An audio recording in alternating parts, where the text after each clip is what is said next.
দেখো তোমরা বলতে পারো স্যার এখন আমরা কি করব, মানে কিভাবে, মানে যারা নতুন তাদের জন্য বলতেছি ঘটনাটা, যে স্যার এটা আমরা কিভাবে করব, মানে তিনটাকে একসাথে ধরে করব নাকি আলাদা আলাদা করে করব। দেখো এখানে আলোচনা করার দুইটা জায়গা আছে, তুমি যে কোনো একটা জিনিসকে ধরবা। যেমন দেখো এখানে তিন কালারের আছে, ফার্স্ট হচ্ছে একটা অ্যাশ কালার আছে, ব্ল্যাক কালার আছে, আবার হোয়াইট কালার আছে।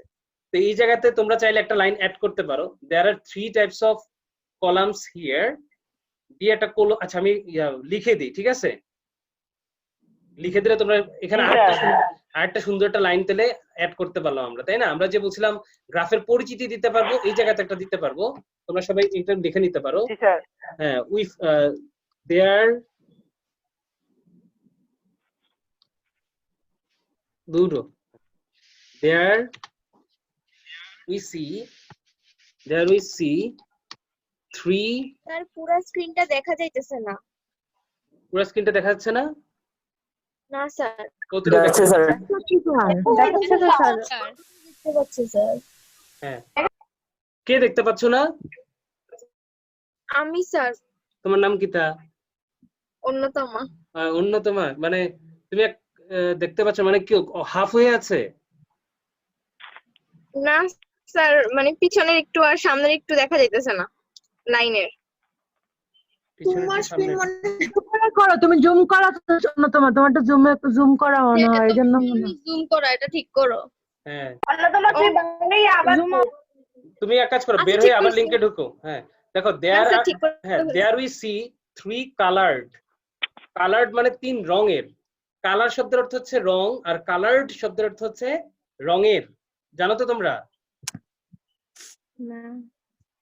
দেখে রাখো, কালার্ড মানে হচ্ছে রঙের। হ্যাঁ, there we see 3 coloured columns.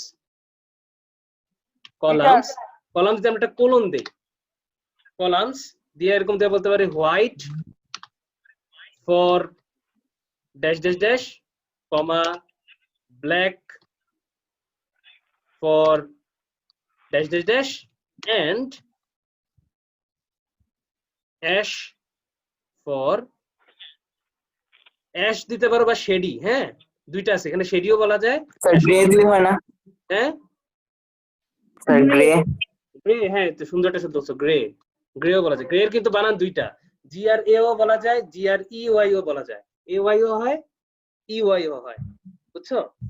তাহলে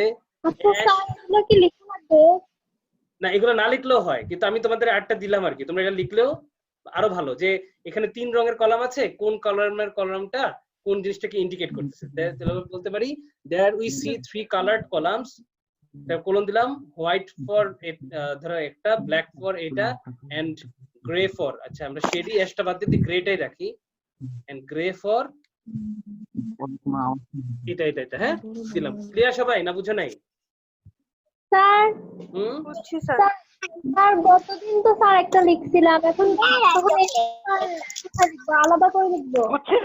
লিখতে পারো, এটা তো একটা স্ট্রাকচার লিখতে তো তোমার বেশিক্ষণ লাগবে না, তাই না? আর এটা হচ্ছে গতকালের সাথে এটা কিন্তু একটা পার্থক্য আছে, তোমরা খেয়াল করছো? গতকাল এটা ছিল সিঙ্গেল বারে তো এই লাইনটা লিখবা না। আজকেরটা তো আমি একটা অন্যরকম দেখাইতেছি না, তোমরা দেখছো না? আজকে তো এই যে তিনটা, এক এক সালে তিন রকমের। বলো স্যার এটা কি বার চার্ট? এটাও বার চার্ট, এটাও বার চার্ট। আচ্ছা, তো এখন দেখো তোমরা বলতে পার, তোমরা অনেকে কি করে জানো, একটা প্যাচ লাগাই ফেলে। প্যাচ লাগায় কিভাবে? ওরা 1990 সালকে ডেসক্রাইব করে, তারপর 2000 সালকে ডেসক্রাইব করে, তারপর 2010 কে ডেসক্রাইব করে। তোমরা খবরদার এভাবে করবে না, করলে কিন্তু মানে ভেজাল লাগাই দিবা বা সুন্দর লাগবে না। তোমরা যেটা করবা, যে কোনো একটাকে ধরবা, যেমন ওয়াচিং টিভি কে ফার্স্টে ধরবা।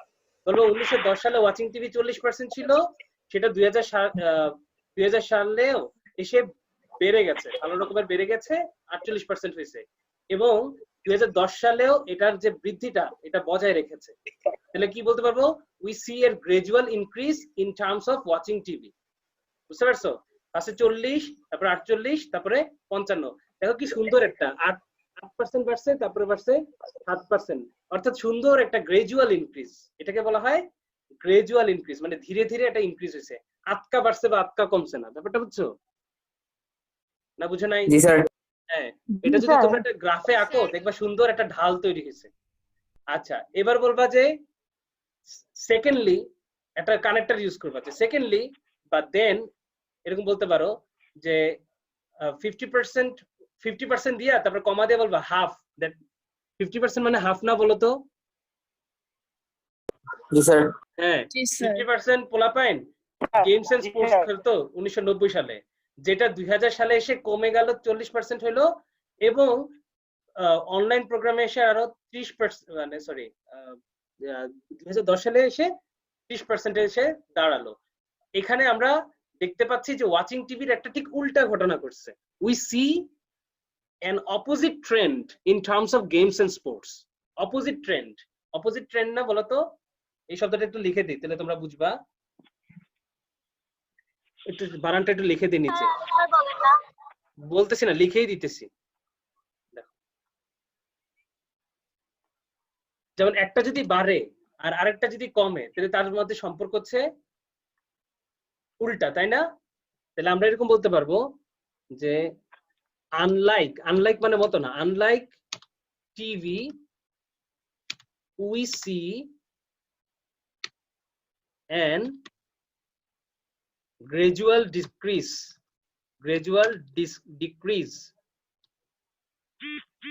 স্যার এ হবে স্যার, এন না।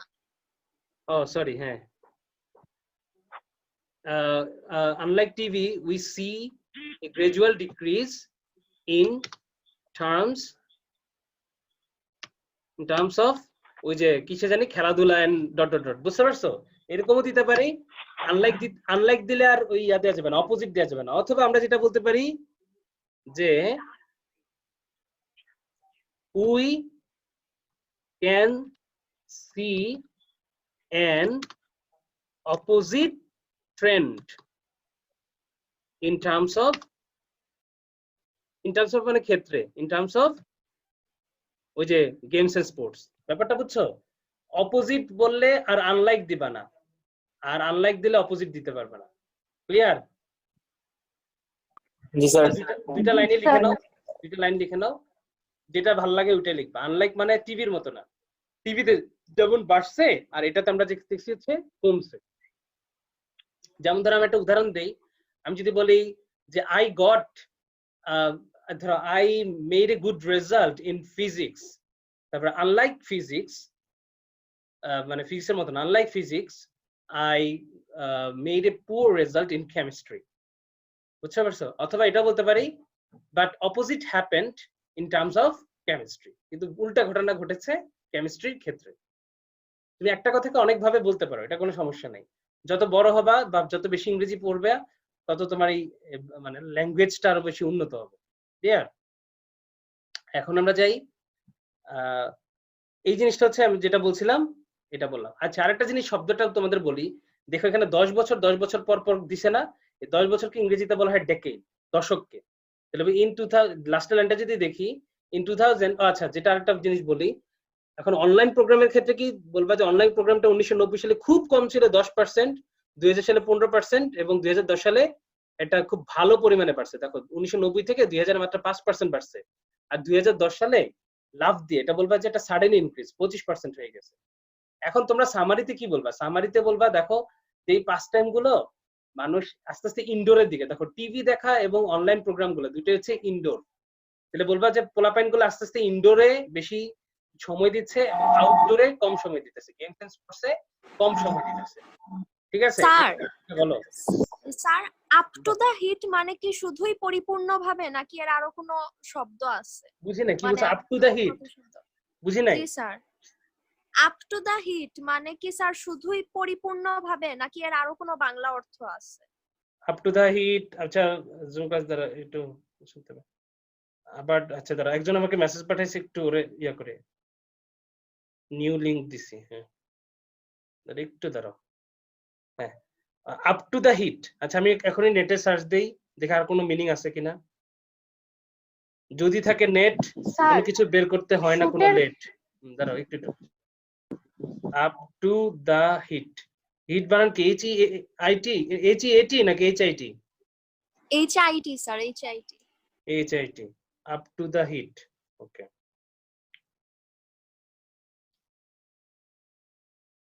এটা তো কাউকে কোনো কিছু খোঁজা, আপ টু দা হিট না, হিট আপ ডেফিনেশন, শুধু হিট আপ মানে হচ্ছে ডেফিনেশন। আচ্ছা তুমি যে জায়গাটা পাইছো ওই জায়গাটা ছবি তুলে ইনবক্সে আমাকে দিও, হ্যাঁ?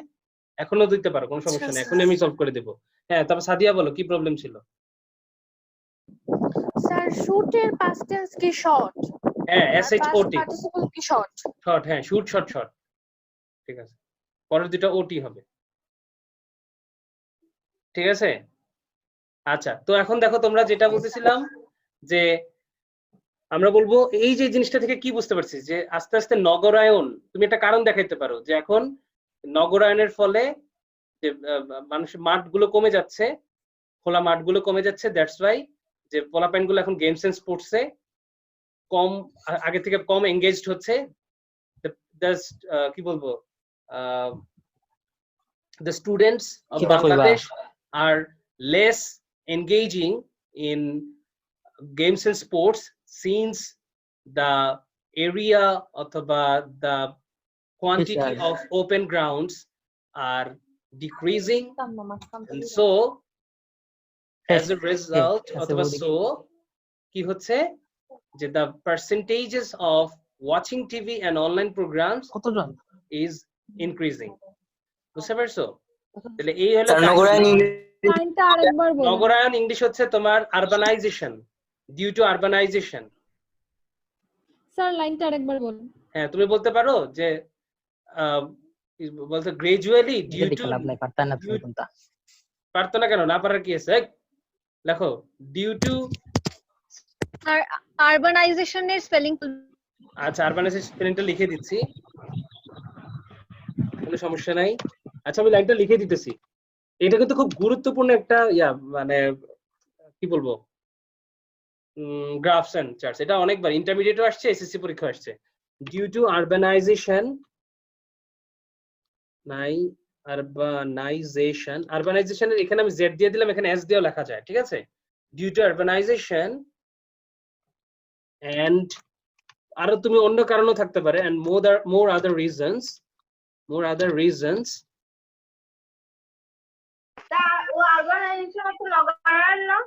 নগরায়ন, হ্যাঁ এটা আরবানাইজেশন, মোর আদার রিজনস দা, আমরা বলতে পারি দা কোয়ান্টিটি মানে পরিমাণ, পুরো quantity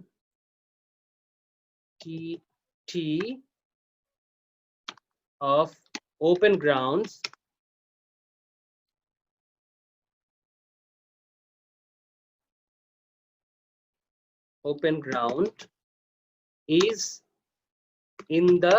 is on the decrease, sorry is on the decrease, ঠিক আছে। আমি আর মনে হয় 5 মিনিট আছে, আমরা আবার লিংক দিব না, হ্যাঁ। আর ক্লাস 8 এর কালকে কি হয়েছে, একটা মজার ঘটনা ঘটছে, যে লিংকটা দিছিলাম বুঝছো, ওই লিংক দিয়ে আবার তারা ঢুকে গেছে কেমনে জানি, নতুন করে লিংক দেয়া লাগছে। হ্যাঁ স্যার মাঝে মধ্যে এরকম হয়, যেমন রেজা স্যারের শুধুমাত্র একটাই পার্সোনাল মিটিং আইডি। ওইটা রুমের জন্য, বললো যে রুমের জন্য এটা নাকি হয়, ওই যে রুদ্র বললো, তাহলে মানে উনি রুম বানায় ফেলছে। আচ্ছা স্যার আপনার আইডি পাস বারবার চেঞ্জ হয় কেন? এই তো আমি তো খুব একটা মিস্টিরিয়াস পার্সোনালিটি, আমি ডন। ওইটাই sir. The quantity of open ground is on the decrease. হ্যাঁ on the decrease, ঠিক আছে। বলবো যে আরবানাইজেশন কারণ কমে যাচ্ছে, তারপরে আমরা দেখতে পারি ফুল স্টপ দিয়ে কনসিকুয়েন্টলি, যার ফলে কি হয়েছে, কনসিকুয়েন্টলি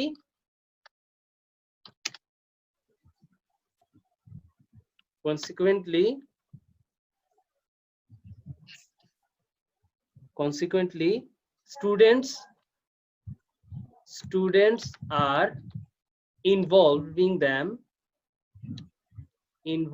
themselves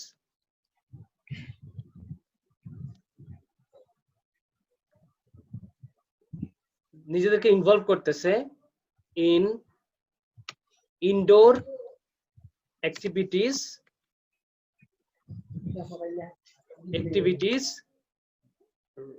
তারপর আমরা বলতে rather than in outdoor activities, বুঝছো? এভাবে তোমরা দিতে পারো, এটা সুন্দর একটা সামারি হতে পারে যে due to urbanisation and more other reasons, এবং অন্যান্য কারণে দ্য কোয়ান্টিটি অফ ওপেন গ্রাউন্ডের যে পরিমাণ, কোয়ান্টিটি দিতে পারো, এরিয়াও দিতে পারো এখানে, area of open ground অথবা নাম্বার দিতে পারো, যদি নাম্বার দাও সেক্ষেত্রে আবার দিতে হবে the number of open grounds দিতে হবে। আচ্ছা এটাই থাক। স্যার এটা কি সামারি স্যার? এটা হচ্ছে একটা রিজন সামারি। হ্যাঁ, তাহলে আমরা দিতে পারি ইন ফাইন দিতে পারি সামনে, in fine due to urbanization and more other reasons, অন্যান্য কারণে যে খোলা মাঠের, আচ্ছা হ্যাঁ খোলা মাঠের পরিমাণ দিনে দিনে কমে যাচ্ছে, ফলশ্রুতিতে কনসিকুয়েন্টলি মানে ফলশ্রুতিতে স্টুডেন্টসরা নিজেদেরকে আরো বেশি বেশি ইনডোর অ্যাক্টিভিটিস গুলোতে ইনভলভ করে ফেলতেছে আউটডোর অ্যাক্টিভিটিস গুলো থেকে বেশি। তাহলে এখন আমাদের এখানে ছবিগুলো যদি দেখি, এখানে দুইটা হচ্ছে ইনডোর অ্যাক্টিভিটিস, ওয়াচিং টিভিটাও ইনডোর অ্যাক্টিভিটিস, অনলাইন প্রোগ্রামটাও ইনডোর অ্যাক্টিভিটিস, আর গেমস এন্ড স্পোর্টসটা হচ্ছে আউটডোর অ্যাক্টিভিটিস। বুঝছো সবাই? জি স্যার। আচ্ছা, তারপরে এই হলো কাহিনী। এখন তোমরা বুঝছো তো? তাহলে এখানে আমরা এই যখন মাল্টিপল বার্স থাকবে একই বছরগুলোতে, তখন আমরা এগুলাকে একটা লাইন অ্যাড করে দিতে পারি। সেই লাইনটা তো আমি তোমাদের দেখাইলাম আজকে, তাই না? এই যে এইভাবে কালার করে দেখাইতে পারবা। এই যে তিনটা ইয়ে করে there we see 3 colored columns, কলাম দিয়ে লিখবা হোয়াইট ফর এটা, ব্ল্যাক ফর এটা এন্ড গ্রে ফর এটা। ক্লিয়ার না? ক্লিয়ার না? Clear sir. Clear, okay. এই লাইনগুলো দিলে তোমার দেখবা অ্যানসারটা একটু অন্যদের থেকে একটু আলাদা হবে, ঠিক আছে? স্যার স্ক্রিনে তো একটা ছবি দেখাচ্ছে, আর কিছু দেখাচ্ছে না। কোথায় কোথায় ছবি দেখাইতেছে? জাস্ট স্ক্রিনে একটা লেখাই আছে due to urbanisation and more other reasons, ওই লাইনটা, আর কিছু নাই। তোমারটা মনে তাহলে ইয়ে হয়ে গেছে, কি জানি বলে, হ্যাং করছে। সবার কি একই জিনিস ডিউ টু আরবানাইজেশন এগুলোই দেখাচ্ছে? জি না স্যার। তাহলে ওটা মনে হ্যাং না করছে। স্যার, জুমের কারণে হতে পারে, মানে জুম হয়ে গেছে। হ্যাঁ হ্যাঁ, জুম হয়ে গেছে হয়তো। জুম আউট করো, জুমের মধ্যে জুম হয়ে গেছে। জি না স্যার, জুম না, জুম। আচ্ছা 12 আবার ঢুকো, সমস্যা নেই। তারপরে এখন আমরা চলে যাই হচ্ছে ওই যে কালকে যে একটা স্লাইড দেখাইছিলাম তোমাদের এখানে।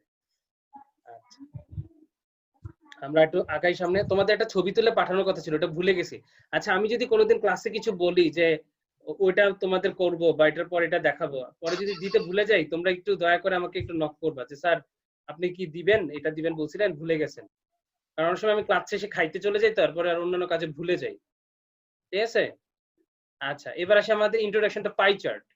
আচ্ছা, পাই চার্টের যেটা হচ্ছে, পুরো পাই চার্টকে, এই গোল্লাটাকে ধরা হয় 100, আর এক একটা পিসকে ধরা হয় এক একটা পার্সেন্টেজ। ওই 100-র মধ্যে কতটুকু, এটা তো তোমরা যারা ম্যাথমেটিক্স করছো তোমরা সবাই জানো, তাই না? আচ্ছা জি স্যার। হ্যাঁ,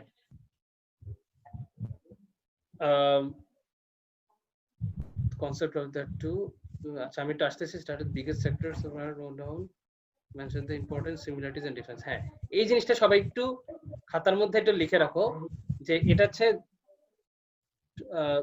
কি দিছে, if you have two, হ্যাঁ দুইটা যদি, আচ্ছা 2 পাই চার্ট না, আমাদের তো single pie chart, sorry single, যদি তোমাদের ম্যাক্সিমাম সিঙ্গেল পাই চার্ট থাকে, তোমরা একটু দয়া করে এইটা জিনিসটাকে দেখতে পাচ্ছো এখন যেটা দেখা যাচ্ছে আমি স্ক্রিনে? জি স্যার। হ্যাঁ, এটা একটু লিখে রাখো, এটা খুব গুরুত্বপূর্ণ। আমরা এখানে প্যারাগ্রাফ হচ্ছে 3, মানে এটা তো আমি তোমাদের আইএলস থেকে বার করছি, তো আইএলস এ তোমার প্যারাগ্রাফ দেয়, কিন্তু তোমরা প্যারাগ্রাফ দেওয়ার দরকার নাই। কিন্তু তোমরা যেই 3টা সেকশন করবা এটাতে, যে প্যারাগ্রাফ 1 এ যে describe what sort of chart it is and what is it about, মানে এটা কি ধরনের চার্ট, আমরা তো বলছি এটা একটা পাই চার্ট, এবং এটা কি সম্পর্কে বলতেছে, এটা তো আমরা ইন্ট্রোডাকশন থেকে বলে ফেলবো, তাই তো? ওই যে গতটার মতন, বার চার্টের মতন। আর প্যারাগ্রাফ 2 তে এসে কি বলবো, describe the sections of graph starting with the biggest, সবচেয়ে বড়টা দিয়ে শুরু করবো ম্যাক্সিমাম সময়। বড় পিসটা কি বলছে, একটা কেক যদি ধরো, কেকের সবচেয়ে বড় টুকরাটা কি নিয়ে কথা বলতেছে, আমরা একটু পরে দেখবো একটা উদাহরণের মাধ্যমে। And working your way down, আস্তে আস্তে নিচের দিকে নামবো। আর এই short conclusion, giving an overall view of what the chart is about. তো পুরোটার একটা ভিউ দেখবো আমরা, ঠিক আছে? একটু লেখো, তারপর আমি জিনিসটা বুঝাই দিচ্ছি। দরকার হলে আমি একটা স্যাম্পল উত্তর লিখে দিব। এই জিনিসটা 3-4টা লাইন একটু লেখো। হ্যাঁ, সবচেয়ে ভালো হয় স্যার স্ক্রিনশট তুলে হ্যাঁ, রাখলাম না। এটাই বলতেছিলাম, সবচেয়ে ভালো হয় তোমরা একটা স্ক্রিনশট নিয়ে নাও। সবাই? আচ্ছা আমাদের আর 1 মিনিট আছে বুঝছো? হ্যাঁ এখন হচ্ছে 2 পাই চার্ট, দুইটা যদি পাই চার্ট থাকে তাহলে আমরা কি করব? এটা একটা স্ক্রিনশট নিছো তো সবাই? জি স্যার। ওকে তারপরে স্যার। একটা মনে নিচে একটা Yes, sir. কনক্লুশন, হ্যাঁ আরেকটু নাও, এই যে কনক্লুশনটা মনে বাদ পড়ছে, এটা স্ক্রিনশট নিয়ে নাও একটা। আচ্ছা তাহলে এই জিনিসটা একটু ব্যাখ্যা করি। তো অনেক সময় কি দুইটা পাই চার্টের মধ্যে একটা কম্পেয়ার করা হয়, যেই পাই চার্টের সাথে পরের পাই চার্টের একটা তুলনা করা হয়। তো ওইটা পরের পাই চার্ট না, সরি, দুইটা পাই চার্টের মধ্যে তুলনা করা হয়, ওইগুলো আমি তোমাদের দেখাবো। ওই ক্ষেত্রে কি করব, if you have 2 pie charts they will be giving similar information so you can compare the two, দুইটার মধ্যে তখন তুলনা হবে। this type of writing is similar to a compare and contrast essay, ওগুলোর ক্ষেত্রে মানে compare and contrast মানে হচ্ছে সাদৃশ্য এবং বৈসাদৃশ্য, যেগুলো তোমরা সৃজনশীলে করে আছো। তো প্যারাগ্রাফ 1 এ যেমন explain that they are pie charts and say what they are describing, দুইটা পাই চার্ট বলবা কোনটা কোন রকমের। ধরো একটা পাই চার্ট বললো যে একটা ছেলের হাফ ইয়ারলি পরীক্ষার রেজাল্ট, আরেকটা পাই চার্ট দিল হচ্ছে ছেলের ফাইনাল পরীক্ষার রেজাল্ট। এখন এই দুইটার মধ্যে কম্পেয়ার করবা, হাফ ইয়ারলিতে বাংলায় কত পাইছে, কত পার্সেন্ট পাইছে, ওখানে কত পার্সেন্ট পাইছে, এভাবে আর কি। This is the same as the line graph concept they are two. আচ্ছা লাইন গ্রাফও তোমরা তো দেখাবো, কোনো সমস্যা নাই। Compare the data between two charts, দুইটা চার্টের মধ্যে ডেটাগুলোকে কম্পেয়ার করবা, বুঝছো? পাই চার্টের তুলনা মানে হচ্ছে একটা পাই চার্টের একই রকম জিনিস দেখবা, যেমন এখানে বাংলায় কত পার্সেন্ট পাইছে, ওখানে বাংলায় কত পার্সেন্ট পাইছে, এভাবে তুলনা করবা। Start with the bigger sector, সবসময় বড়টা দিয়ে তৈরি শুরু করবা and work your way down, আস্তে আস্তে নিচের দিকে যাবা। প্যারাগ্রাফ 3 তে কি কাজটা করবা, লাস্টেরটাতে mention the important similarities and differences। দেখো ছোট ছোট অনেকগুলো থাকে, এত কিছু দরকার নাই, তাহলে অনেক বড় হয়ে যায়। সেই জন্য কি করবা, ইম্পর্টেন্ট যে মানে সিমিলারিটি, সাদৃশ্য এবং ডিফারেন্সেস এবং বৈসাদৃশ্য গুলোকে তুলে ধরবা, এই হলো কাহিনী। এখন আমরা যেটা যাই দেখি বলে, এই যে আমি পুরোটা লিখতে পারি না সমস্যা, স্ক্রিনশট মারো নাই, দাও নাই স্যার, আমি ল্যাপটপে দেখতেছি। ল্যাপটপে? আচ্ছা তাহলে আরেকটা ফোন দিয়ে ছবি তুলে ফেলবা সবসময়। আচ্ছা ঠিক আছে, লিখে ফেলো। নো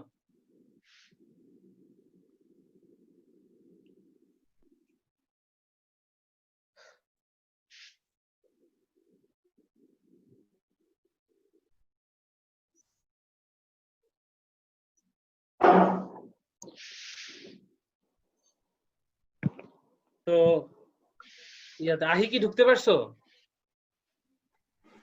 ঢুকছি স্যার। আচ্ছা ঠিক আছে, এবার আসো। এই যে এইটা হচ্ছে একটা লাইন গ্রাফ, যেমন একটা হচ্ছে সিঙ্গেল লাইন গ্রাফ, এটা হচ্ছে একটা পাই চার্টের যেমন একটা সিঙ্গেল লাইন গ্রাফ থাকে, এটা তো ওই দিন তোমাদের বলছিলাম গোল্ডের, আবার ডাবল গ্রাফ ইয়াও থাকে। আচ্ছা এগুলো তোমাদের ওই দিন দেখাইছি আমি।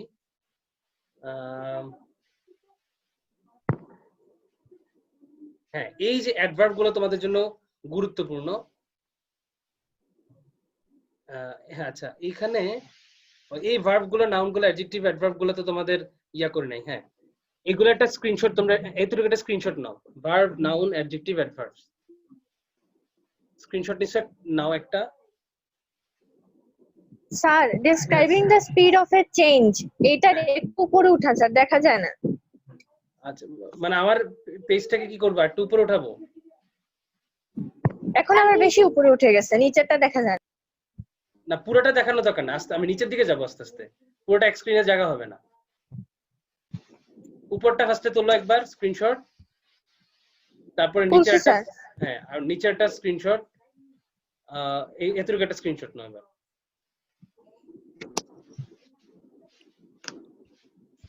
ঠিক আছে বুঝছো? জি স্যার। আচ্ছা এখানে জি ওকে, এখানে আমি তোমাদেরকে একটা মজার জিনিস দেখাইতেছি, দেখো।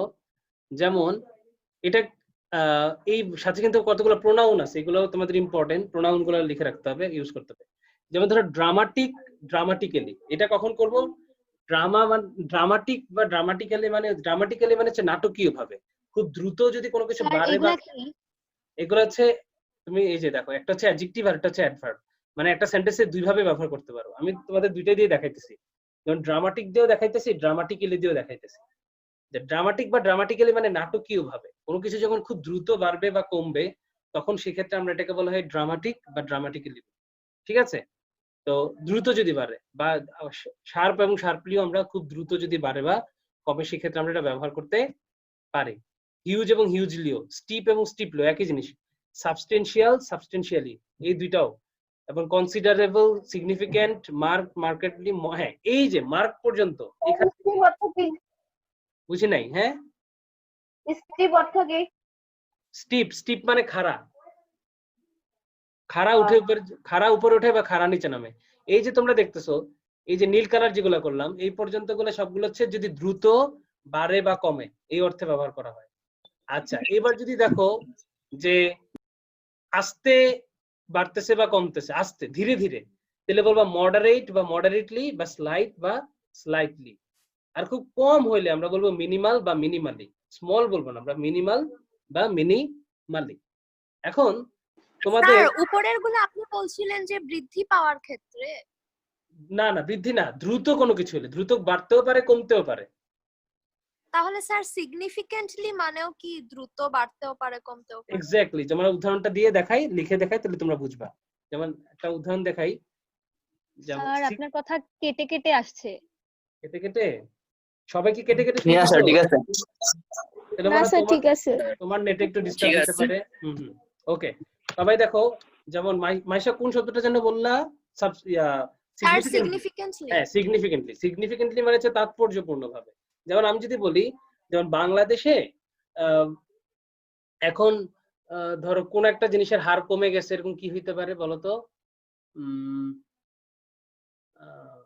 কোন একটা জিনিসের বলতো কি হইতে পারে? বৈদেশিক আয় স্যার। বৈদেশিক আয়, হ্যাঁ চমৎকার। বৈদেশিক আয় হঠাৎ করে কমে গেছে, তাহলে আমরা কি বলতে পারি? যে এটা এটা কি বলি, এটা জানি কি বলে,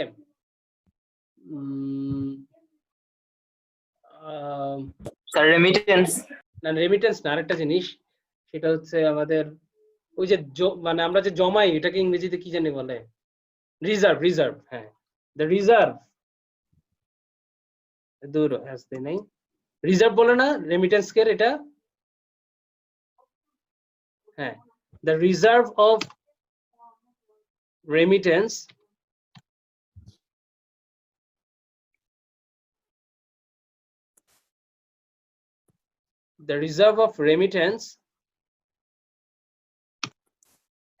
has been significantly changed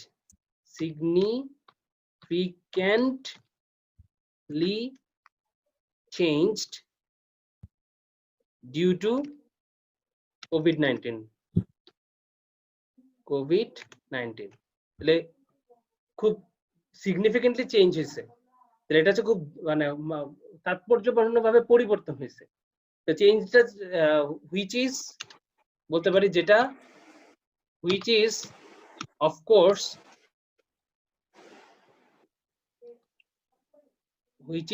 course a negative one. এই নেগেটিভ ওয়ান বলতে কি বুঝাইতেছি জানো? কেউ কি বলতে পারবা ওয়ান বলতে কি বুঝাইতেছি?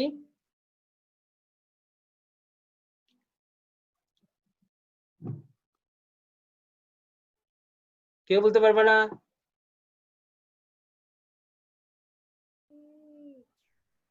সেবা কি কিছু বলতেছো? কোনো একটা কিছু মানে অনির্দিষ্ট কিছু একটা। হ্যাঁ, না ওয়ান বলতে এখানে বুঝাইতেছে এই চেঞ্জ, মানে কোনো জিনিস। হ্যাঁ এই চেঞ্জটাকে বুঝাইতেছে। তাহলে লাইনটার অর্থ কি, যে রেমিটেন্সের যে রিজার্ভটা সেটা খুব তাৎপর্যপূর্ণভাবে পরিবর্তন হয়েছে কোভিড-19 এর জন্য, যেটা অবশ্যই একটা নেগেটিভ চেঞ্জ। ওয়ান বলতে এখানে বুঝাইতেছে এই চেঞ্জটাকে, which is of course a negative one. বুঝতে পারছো? তাহলে মাইশা কি বুঝতে পারছো? জি স্যার বুঝছি। আচ্ছা, এবার তোমাদের দেখাই তাহলে সিগনিফিকেন্টটা কিভাবে ব্যবহার করবা। যেমন স্যার আমি আপনার কথাটা শুনতে পাচ্ছি না। রিদি, রিদি শুনতে পাচ্ছ না?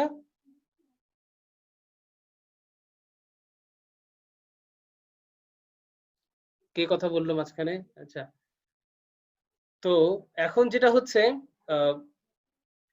যেটা বলতেছিলাম, সিগনিফিকেন্টলি ব্যবহার করতে পারলাম, আবার তাহলে সিগনিফিকেন্টও তো ব্যবহার করতে পারবো। যেমন এখানে দেখো হ্যাজ বিন সিগনিফিকেন্টলি চেঞ্জ। তোমরা যারা মডিফায়ার পড়েছো তোমরা দেখছো ভার্বকে মডিফাই করে হচ্ছে স্যার, অ্যাডভার্ব। বলো। স্যার আমিও শুনতে পাচ্ছি না, মাঝে মাঝে বন্ধ হয়ে যাচ্ছে, মাঝে মাঝে কেটে কেটে কথা আসছে। এটা তো সম্ভবত স্যার আমি শুনতে পাচ্ছি স্যার। তাহলে সম্ভবত এটা নেটওয়ার্কের জন্য। তো তোমাদের যারা ফোনে স্যার যদি আমি পারমিতা। পারমিতা, পারমিতা তুমি এক কাজ করো, যে তুমি কি ইয়াতে মানে ওয়াইফাই এ ব্যবহার করতেছো নাকি ইয়াতে ফোনের এমবি ইউজ করে, ফোন মেমোরি? পারমিতা, স্যার আমার ক্লিয়ার আসছে। আচ্ছা, তো এখন হচ্ছে সিগনিফিকেন্টলি চেঞ্জ ডিউ টু কোভিড-19। আচ্ছা, এখন যে কথা হচ্ছে এখানে ভার্ব কে মডিফাই করতেছে, চেঞ্জ কে মডিফাই করতেছে, সেজন্য এটা হচ্ছে সিগনিফিকেন্টলি। কিন্তু আমি যদি এটা নাউন কে মডিফাই করি তখন বলবো, যদি আমি বলি চেঞ্জ তাহলে তখন আবার সিগনিফিকেন্ট হবে। তাহলে আমি লাইনটা একটু অন্যভাবে দেই। যেমন ধরো বলতে পারো যে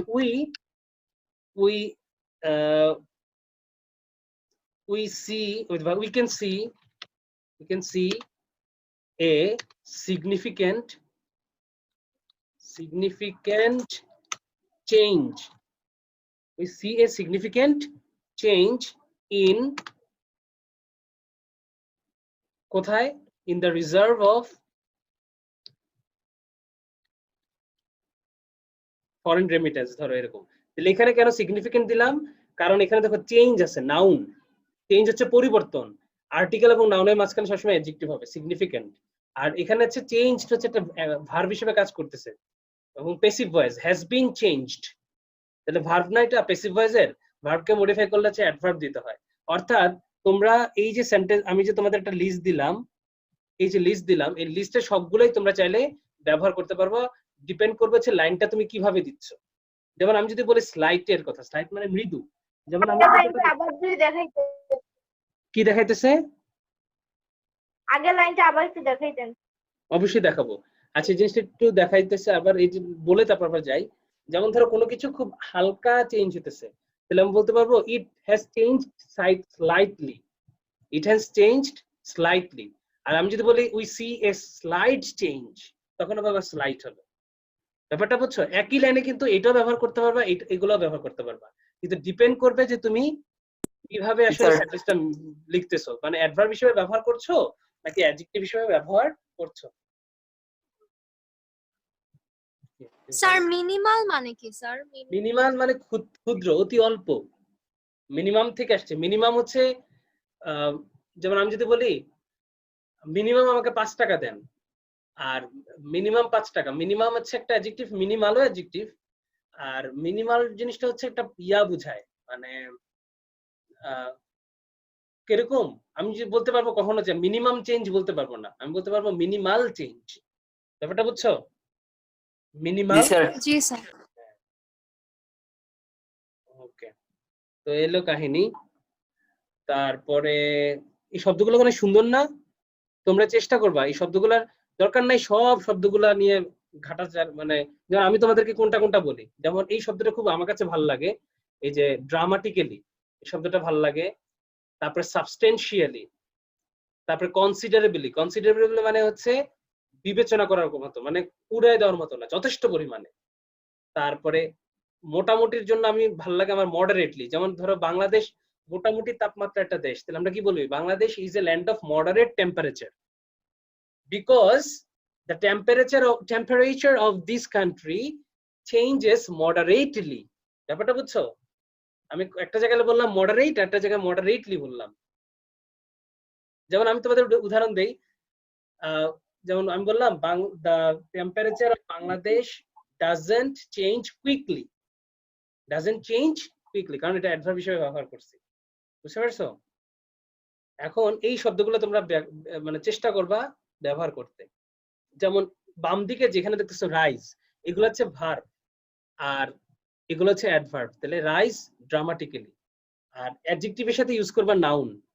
এখানে 1 নাম্বারটা যেটা দেখতেছো সেগুলো হচ্ছে এই যে ভার্ব গুলাকে মডিফাই করবা অ্যাডভার্ব দিয়ে, মানে 1 এর সাথে ব্যবহার করবা 4 নাম্বারটা, আর নাউনের সাথে ব্যবহার করবা অ্যাডজেক্টিভের, অর্থাৎ 2 এর সাথে 3 এর। ব্যাপারটা বুঝছো?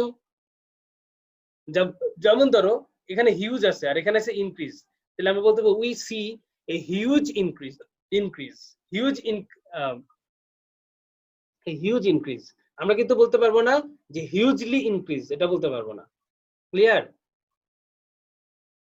জি স্যার। ওকে, এখন যেটাতে আসি সেটা হলো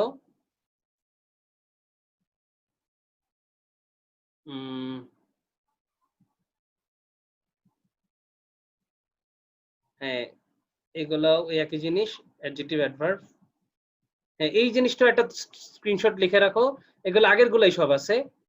এই জিনিসটা এই 3 নাম্বারটা সুইফট এবং সুইফটলি, এগুলো মানে দ্রুত, এটা আমার খুব প্রিয় একটা শব্দ। খুব দ্রুত যে দ্রুত যদি বাড়ে তাহলে আমরা বলবো সুইফট বা সুইফটলি শব্দটা ব্যবহার করতে পারবো। একটা পাখির নামই আছে সুইফট বার্ড, মানে খুব দ্রুত চলে।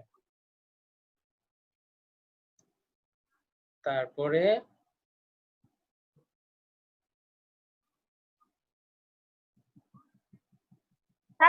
আরো একটু উপরের দিকে উঠছে, উপরে গুলা মনে হয় একটু বাকি রয়েছে।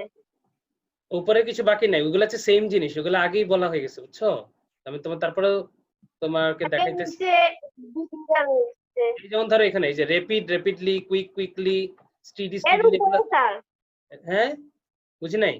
এর উপরে, এর উপরে ওই যে এগুলো। দিছে একটু হইছে। আচ্ছা আচ্ছা, স্ক্রিনশট নাও, সমস্যা নেই। দিছে স্যার। ওকে,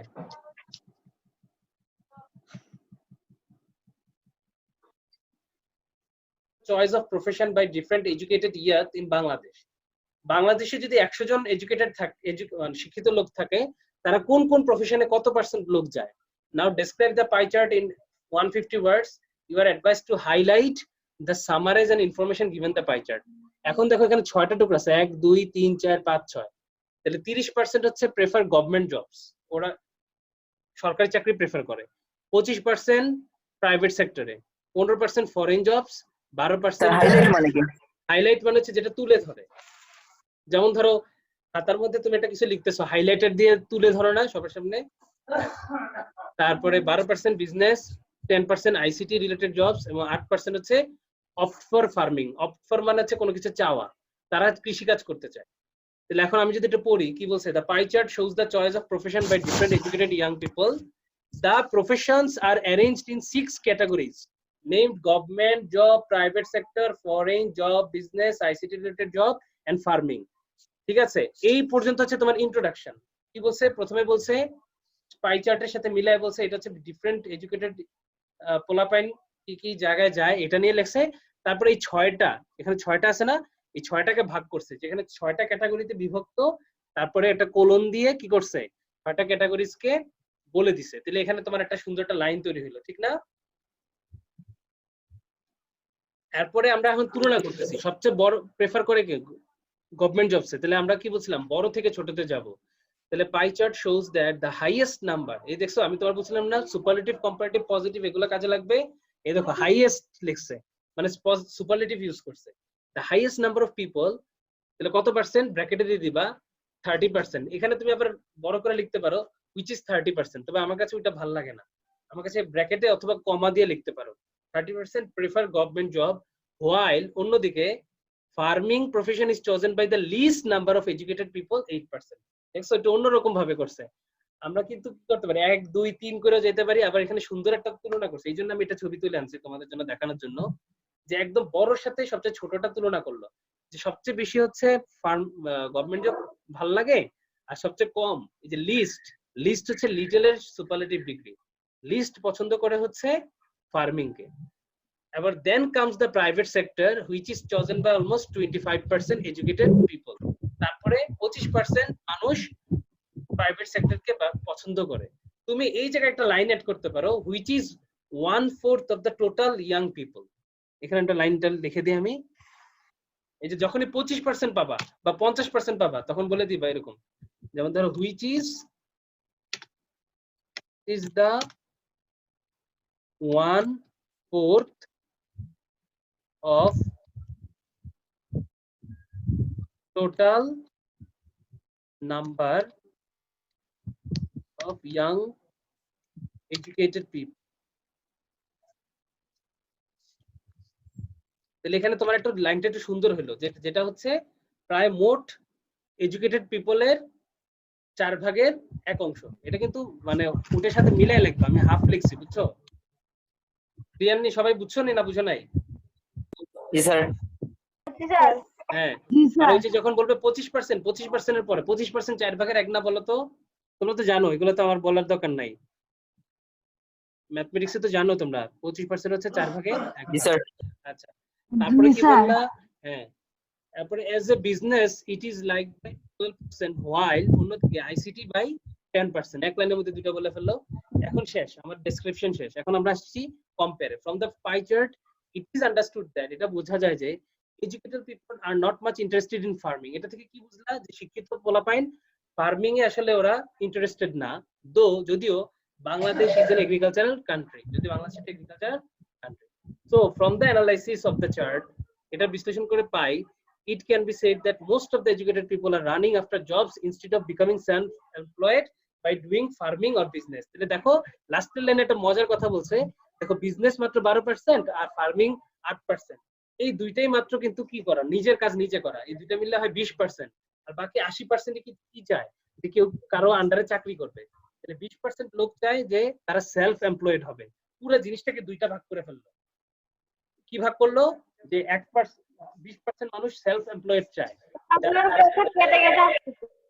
যারা ফার্মিং করে অথবা যারা বিজনেস করে, এই 20% মানুষ মাত্র কি করে, যে সেলফ এমপ্লয়েড হইতে চায়, মানে নিজের পায়ে নিজে দাঁড়াতে চায়, যে কারোর দাস হবে না। কিন্তু বাকি 80% কি হইতে চায়, চাকরি করতে চায়, চাকর হইতে চায়, অন্যদের আন্ডারে কাজ করতে চায়, তারা সেলফ এমপ্লয়েড হতে চায় না। সেলফ এমপ্লয়েড তো সবাই বুঝো, নিজের খামারে নিজেই মালিক।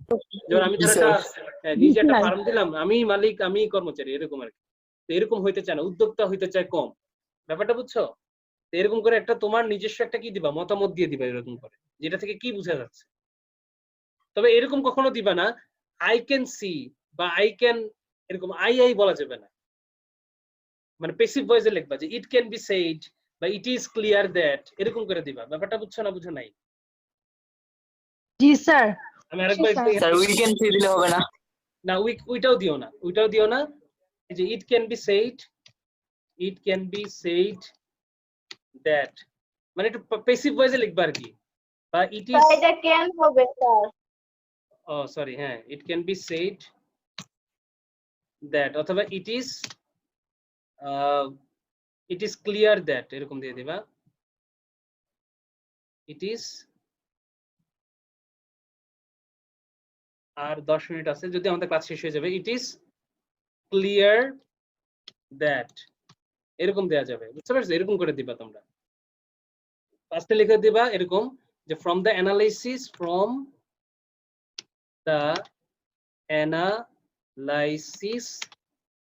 অফ উচ্চারণটা analysis, from the analysis of the chart